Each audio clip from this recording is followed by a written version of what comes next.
તો મિત્રો કોમ્પિટિટિવ એક્ઝામમાં મેથ્સ રીઝનિંગ પૂછાય જ છે અને એમાં ઘણા બધા એવા પ્રશ્નો પૂછાય કે બહુ ટાઈમ લઈ જાય. અને જો આ 3 રકમના ગુણાકાર હોય તો એમાં કેટલો બધો ટાઈમ વયો જાય. તો આપણી પાસે એના માટેની એક શોર્ટ ટ્રીક છે. તો જો તે ગુણાકાર 3 રકમનો હોય અને 2 રકમમાં વચ્ચે 0 આવતો હોય તો પહેલા જમણી સાઈડનો 6 અને 5નો ગુણાકાર કરી 6 5 30, પછી ડાબી સાઈડનો 2 અને 4નો ગુણાકાર કરવાનો તો 2 ચોક 8.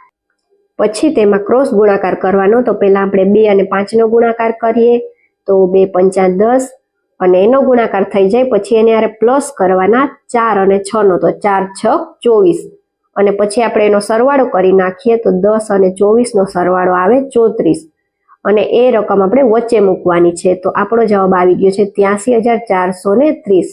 અને જો તમને એવો પ્રશ્ન હોય કે આ ખોટો છે તો તમે મોબાઈલથી પણ કરી શકો અને જોઈ શકો કે આ જવાબ સાચો છે કે ખોટો. તો તમે પણ આ ટ્રીકનો ઉપયોગ કરી અને 409 અને 206નો ગુણાકાર કરજો.